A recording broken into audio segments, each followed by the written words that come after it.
Bonjour à tous, bienvenue pour le tirage de l'enfant intérieur pour la semaine du 16 au 22 février. Donc j'espère que vous avez passé une bonne semaine, un bon week-end intense avec les énergies du 13 et du 14 février pour les personnes un peu sensibles. Je pense que vous avez dû ressentir euh, un changement, une forme de cap intérieur. Et là, la semaine a priori du 16 au 22 s'annonce astrologiquement hyper intense, notamment l'éclipse du 17.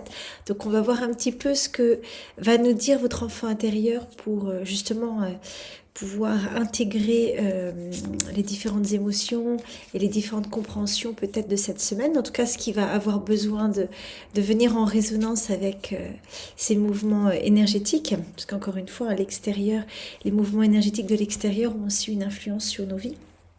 Et j'espère que vous avez pu faire des petites histoires à vos enfants intérieurs, comme je vous l'avais proposé la semaine dernière. Vous avez pu aussi interroger un peu la notion du partage, du donner, du recevoir. Moi, ça a été pile dans ce qui m'a traversé, donc j'espère que vous aussi, c'est venu en écho.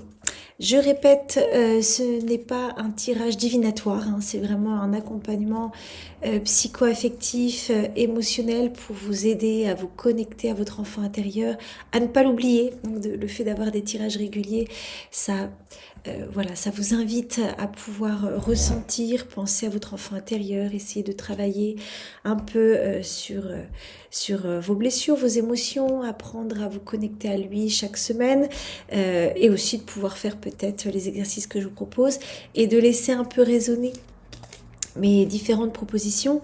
Parfois, ça ne résonne pas sur l'instant, mais ça peut venir bien plus tard. N'hésitez pas à réécouter s'il y a des thématiques qui, depuis novembre, vous appellent. Encore une fois, hein, c'est intemporel. Évidemment que là, je le mets dans le cadre d'un tirage hebdomadaire, mais si vous sentez que vous êtes appelé sur une thématique, surtout suivez votre intuition. Rien n'est figé, tout est mouvement. Alors, on va commencer par ce que vit votre enfant intérieur, ce dont il a besoin et les énergies d'intégration pour cette semaine. Alors, ce que vit votre enfant intérieur. Ah bah, dites.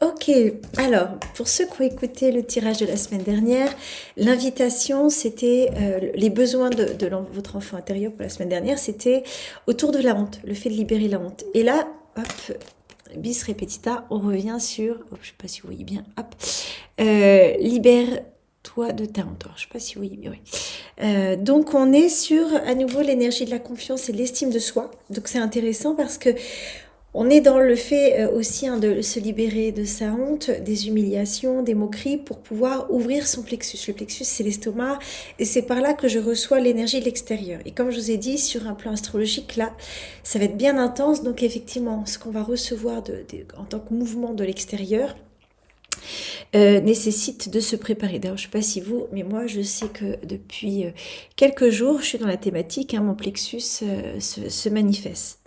Donc, libère-toi de la honte. Alors, il y a la honte, comme je vous disais la semaine dernière, la honte peut être liée à votre histoire, mais ça peut aussi être lié à une personne qui vous fait honte. Des hontes peut-être aussi que vous avez intériorisées de votre famille, s'il y a une situation de faillite ou si il y a une situation, je ne sais pas pourquoi c'est ça qui vient, une situation où peut-être une femme a eu des enfants ou un homme a eu des enfants cachés. Vous savez, des situations qui font honte. En vrai, un enfant ne fait jamais honte, mais parfois dans les projections, on fait porter à l'enfant une blessure du transgénérationnel. Donc peut-être que vous avez une situation comme ça, un secret, vous savez, les secrets de famille, les choses qu'on ne dit pas et qui se transmettent de génération en génération. Je pense du coup à des mémoires d'inceste ou d'abus. Qui ne sont pas dites, mais qui sont transmises de génération en génération. Et le problème du non-dit, c'est que justement, on transmet ainsi l'inconscient et la charge émotionnelle. Le fait de dire n'enlève pas la situation, mais le fait de dire libère la charge émotionnelle, remet du mouvement dans ce qui est coincé, dans ce qui nous empêche de nous exprimer pleinement. Et la deuxième carte, vous voyez, c'est l'expression de soi, communique davantage tes besoins. Donc il y a de communiquer davantage ses besoins, mais il y a aussi de pouvoir s'exprimer. Et peut-être que là, la honte est associée à quelque chose qui n'a pas pu être dit. Vous voyez, je reviens sur, alors je vous parle des blessures d'abus et d'inceste, mais ça peut bien sûr être autre chose, mais des situations où on n'a pas pu dire et qui sont un peu restées dans le fond de la gorge. Intuitivement, j'ai l'impression qu'il y a quelque chose lié à du transgénérationnel. Peut-être que vous portez des hontes qui ne vous appartiennent pas, mais qui ont été transmises par votre génération et qui sont venus mettre des non-dits parce que ce qui est honteux, souvent on a du mal à l'exprimer, et puis parfois il y a des secrets, les secrets de famille, alors ça c'est terrible, ça se transmet, qu'on le veuille ou non, hein, parce que chaque traumatisme vient modifier notre génome, et du coup la science a montré ce qu'on savait en psychologie, en tout cas, ce qui avait été vu dans le transgénérationnel, on ne pouvait pas bien l'expliquer, mais voilà, maintenant on sait qu'il y a vraiment une transmission dans le génome, dans l'épigénétique, des blessures du passé, du transgénérationnel. Donc, est-ce qu'il y a une situation qui n'a pas été digérée, qui a été cachée? Je vous parle de l'abus, je vous parle des enfants cachés à l'époque. Est-ce qu'il y a eu des abandons d'enfants où, pareil, c'était caché, il y avait secret de famille, ou alors que le père n'est pas le père. Dans certaines familles, on a caché l'identité du père. Et donc l'enfant a parfois été élevé par ce qu'il pensait être son père, mais qui en fait n'était pas son père biologique. Donc vous voyez des situations qui peut-être sont restées coincées dans le fond de la gorge et qui vous bloquent aujourd'hui dans votre vie, qui ne vous appartiennent pas forcément, alors qui peuvent vous appartenir, bien sûr, ça peut être des choses que vous vivez actuellement et qui font que, parce que vous avez honte de qui vous êtes, de vous exprimer, honte peut-être de prendre votre place dans ce monde et d'être visible, de vous positionner, peut-être la honte de recevoir de l'extérieur parce que vous ne vous sentez pas méritante, peut-être que du coup vous n'arrivez pas à communiquer pleinement vos besoins. Donc ça peut être ça. Mais intuitivement, j'ai l'impression qu'il y a quelque chose aussi de l'au-delà. Peut-être que communiquer ses besoins a été dangereux pour quelqu'un du passé. Et que cette personne a été rejetée, s'est sentie trahie, a été blessée, ou alors a exprimé ses besoins, a été manipulée dans ses besoins et abusée. Vous voyez, donc peut-être qu'il y a quelque chose qui résonne par rapport à ça.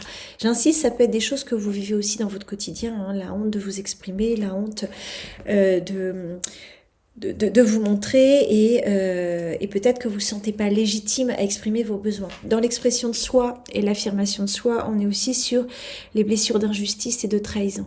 Peut-être qu'un jour j'ai exprimé mes besoins et que je me suis sentie trahie. Et je reviens sur les abus. Si j'exprime mes besoins et que derrière il y a un pouvoir affectif ou un abus émotionnel, du coup j'ai ressenti de la honte. Ce qui est paradoxal, ça devrait être la personne qui a abusé qui devrait ressentir la honte. Le problème, c'est que ce sont les victimes qui souvent portent la honte et la culpabilité à la place de leur bourreau.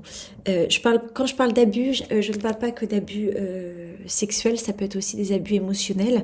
C'est la même charge énergétique, c'est pas la même histoire, c'est pas dans le vécu, bien sûr, ce sont des choses différentes, mais n'empêche que dans la notion d'abus, il y a l'autre qui manipule, qui tire profit d'une part de moi et qui m'utilise en tant qu'objet. Du coup, voilà, d'essayer de voir un peu comment ça résonne et on va voir ce dont votre enfant intérieur a besoin par rapport à cela.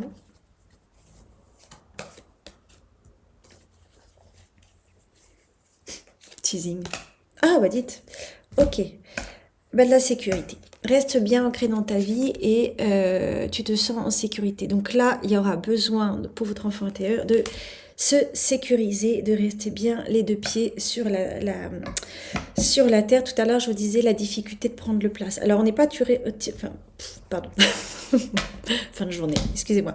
On n'a pas tiré la carte de prends ta place parmi les autres, mais on est quand même sur la nécessité de s'ancrer. Donc là, ce qui va être intéressant, c'est de vous interroger sur votre sécurité intérieure. Ça peut être lié au lien avec la sécurité affective. comment j'ai été aimée, voilà, notamment s'il y a des blessures d'abus, hein, est-ce que j'ai pu me sentir en sécurité dans ma famille, comment je peux manifester mes besoins dans ma famille, est-ce que je pouvais ouvertement ou est-ce que j'avais peur parce que peut-être j'ai vécu dans un contexte de violence et que de m'exprimer ça pouvait aussi réveiller des colères chez un de mes parents, suscitant de la honte d'exprimer qui je suis, mais qui en réalité était liée à des situations de violence qui font qu'aujourd'hui je me sens pas en sécurité. Et c'est vrai que pour pouvoir se sentir en sécurité lorsque l'on s'exprime, il est nécessaire de pouvoir travailler sur ce qui est venu nous déstabiliser. Si j'ai honte de qui je suis et que je ne peux pas pleinement exprimer mes besoins, voyez bien que l'insécurité ne va pas m'aider à me positionner. Par contre, plus je vais être en sécurité, plus je vais me libérer du poids de la honte en reprenant confiance en moi, hein, et l'estime de moi-même. Le jaune, c'est vraiment la couleur du plexus solaire, hein, en énergétique. Donc plus je vais pouvoir exprimer mes besoins. Mais pour ça, voilà, il y aura vraiment besoin d'exercer, enfin de travailler sur votre sécurité intérieure. Sécurité intérieure, exercice facile. Je marche nu-pied. Ça peut paraître tout bête, mais je marche nu-pied. Alors, au niveau du climat actuel, je crois que la France est un peu bouleversée par des tempêtes. À Marseille, il y a de la pluie, et du vent.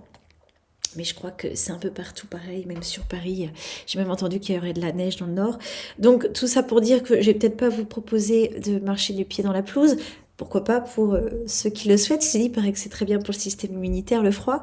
Mais en tout cas, c'est de marcher nu-pied, de prendre vraiment la conscience des deux pieds qui sont posés sur le sol.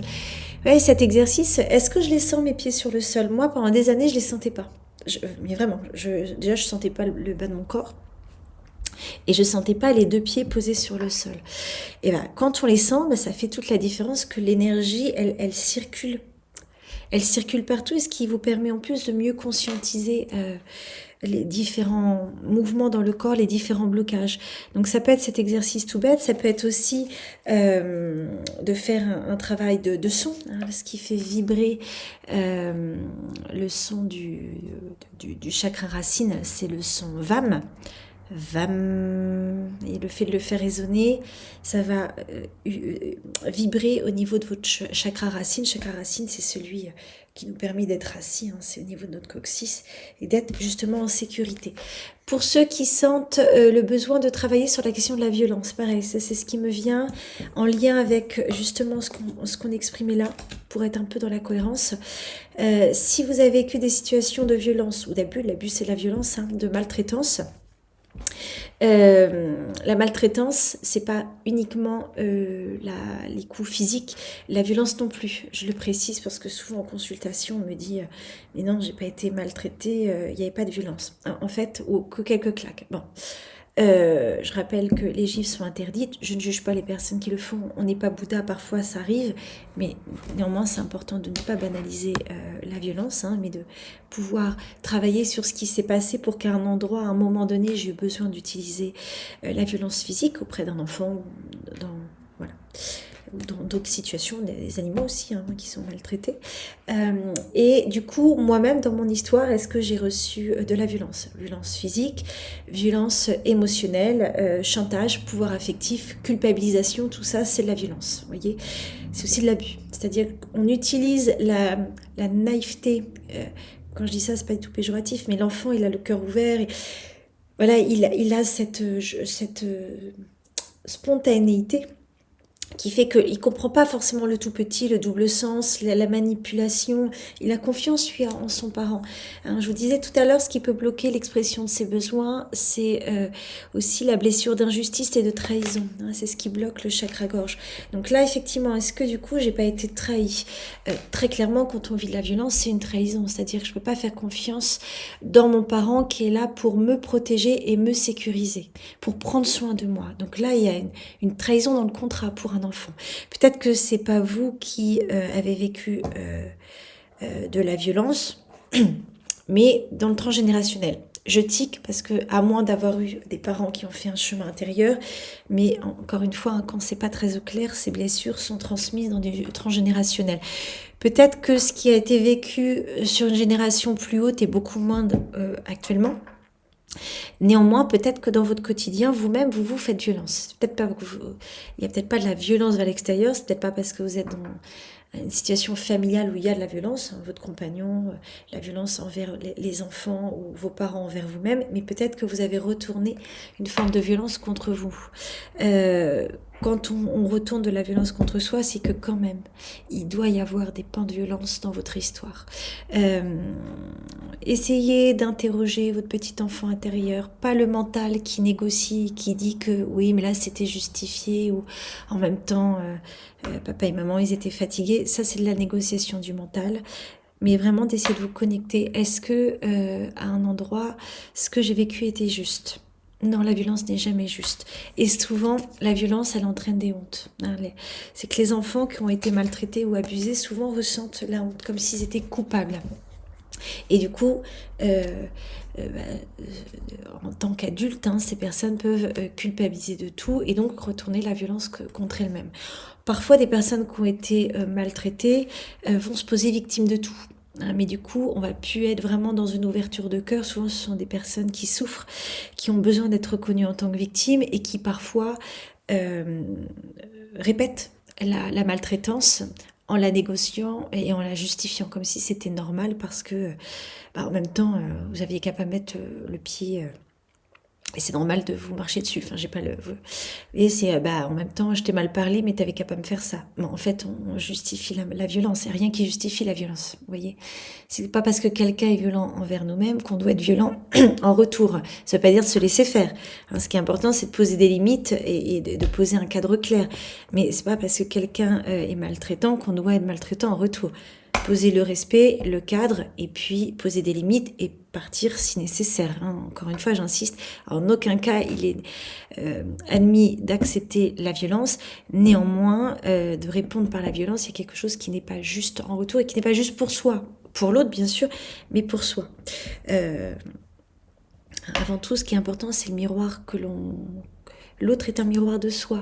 Donc la manière dont l'autre nous traite ou dont nous nous traitons, ça parle toujours de nous. Hein, et plus on apprend à s'aimer et à réparer les parts de nous qui ont été blessées ou qui ont été violentées, et plus déjà on attire des situations de bienveillance, donc on n'attire plus les mêmes personnes, parce qu'on n'attire plus des personnes qui ont un schéma d'insécurité, ou combien même on les attire, dans nos vies. En fait, à partir du moment où vous posez un cadre clair, les choses se repositionnent. Et si ça se repositionne pas et que vous tombez sur des personnalités un peu plus narcissiques, qui se posent victimes et qui n'arrivent pas à prendre leur responsabilité, souvent c'est ça, les personnalités narcissiques ne prennent pas leur responsabilité, c'est toujours la faute de l'autre. Responsabilité dans la vie. Du coup, quelque chose, je sais plus ce que je voulais vous dire. Je sais plus ce que je voulais vous dire. Bon, enfin, bref, en tout cas, ces personnalités souvent sont à fuir. Oui, et donc poser des limites. Et si vous tombez sur ce type de personnalité, c'est ça que je voulais vous dire, vous allez sentir vous-même la nécessité de vous protéger et donc de couper les liens. C'est-à-dire qu'à un moment donné, si l'autre est violent, que vous posez le cadre, que vous dites là c'est pas ok, la personne se dit oh mince excuse-moi, ok, on est sur une personne qui se remet en question et qui peut interroger ses schémas de violence. Si vous tombez sur une personne qui vous dit bah oui mais parce que machin, et qui revient pas et qui continue à penser que c'est vous le méchant alors que vous avez posé une limite, là c'est qu'il y a une protection à poser. Évidemment, si la personne vous dit oui, c'est ta faute parce que vous-même vous avez été violent et que vous attendez une reconnaissance de l'autre alors que vous-même vous avez été violent, bon là c'est qu'il y a un dysfonctionnement dans la relation. Donc je vous invite aussi à vous positionner sur tiens, pourquoi j'ai cette relation dans ma vie. C'est une relation toxique. Hein. De toute façon, quand il y a de la violence, c'est toxique. Il y a tout ce qui est insécure et qui fait mal. L'amour, ça fait pas mal. L'amour, si ça fait mal, c'est que c'est toxique. Je suis assez claire. pour avoir moi-même beaucoup trop négocié dans ma vie ce genre de choses. Aujourd'hui, je vous le dis très clairement, quand il y a de la violence, quand il y a de la sécurité, c'est que voilà, c'est que toxique. L'amour, ça ouvre, ça fait du bien, ça fait vibrer, ça met dans la joie, ça sécurise aussi. Non pas que l'autre doive nous sécuriser, mais en tout cas, c'est important que l'amour sécurise, parce qu'un amour sans sécurité, c'est dysfonctionnel. Alors, de quoi vous allez avoir besoin pour intégrer tout ça dans la semaine? Allez, quelle énergie? Oh bah dites, on revient sur la même énergie. Donc ce que vit votre enfant intérieur, c'était le besoin de libérer la honte et de communiquer davantage. Donc plexus solaire, estime de soi, confiance en soi et affirmation de soi, expression de soi avec le chakra gorge. Et bah bingo. Ce que vous allez, donc l'énergie d'intégration cette semaine, on revient. Donc c'est ose recevoir ce que la vie te donne, ce que je vous disais.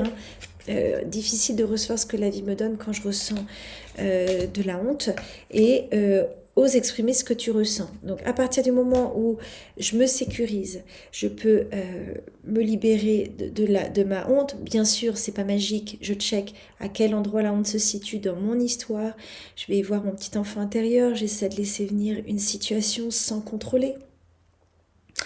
Je m'arrête, tiens, il a quel âge ce petit enfant? Boum, je réfléchis pas, je laisse venir l'âge, peut-être une image. S'il n'y a rien qui vient, c'est pas grave. S'il n'y a rien qui vient, je me pose peut-être avec une feuille, j'essaie de voir c'est quoi la honte, à quel endroit dans ma vie actuelle je ressens de la honte.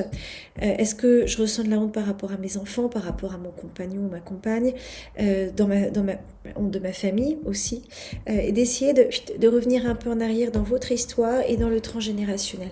S'il n'y a rien qui vient, c'est pas grave, ça se travaille. L'idée même de mettre une intention, une énergie va faire que les choses vont de toute façon venir au fur et à mesure. Au fur et à mesure des séances, pas vraiment des séances, mais des tirages. Encore une fois, il y a des choses qui vont pop-popper et qui vont bouger. L'inconscient, lui, il a sa temporalité. C'est pas parce que sur le moment ça vous parle pas que les choses ne vont pas s'ouvrir. Et donc parce que je vais pouvoir me libérer de ma honte, je vais pouvoir m'exprimer sans avoir peur du rejet, sans avoir peur de vivre de l'injustice ou une trahison. Je vais pouvoir exprimer mes besoins, exprimer ce que je ressens. Donc quand je suis face à une personne violente, typiquement, en fait, j'exprime là le stop. En fait, là, c'est pas ok la manière dont tu me parles. Ça, c'est pas ok. Si la personne est bienveillante, parce qu'on peut parfois exprimer de la violence en étant bienveillant et reproduire malgré soi des schémas. Oh, excusez-moi, Pourtant, je suis en forme, c'est que j'ai fait une petite méditation pour bien m'ouvrir à vous avant le tirage, mais je vois que ça, voilà, j'ai une petite baisse d'énergie, semble-t-il. En tout cas, vraiment de voir que quand vous posez le stop et que la personne, elle s'en rend compte, elle s'excuse. D'accord? Une personne qui est violente, qui se justifie et qui ne pose pas d'excuses, il y a un problème. D'accord? Et plus vous positionnez, plus vous allez poser un cadre, plus vous allez pouvoir vous protéger, voire partir. J'insiste, parfois face à ces situations, c'est important de mettre de la distance dans le lien. Mettre de la distance dans le lien, ça ne veut pas dire ne plus aimer, parce que quand je coupe et que je n'aime plus, souvent c'est qu'il y a un rejet, et le rejet parle d'une blessure de rejet que vous avez. Je peux aimer l'autre de manière inconditionnelle, aimer son âme, aimer ce que la personne en tant que telle, mais poser un cadre et parfois partir. Je le dis notamment pour les personnes qui vivent des relations où il y a de la violence et qui parfois négocient. En fait, la violence, ça se négocie pas, vraiment. Et surtout, à partir du moment où vous posez le cadre, quand la personne vraiment en face se rend compte qu'elle a été trop loin, en fait, c'est là où il peut y avoir un changement.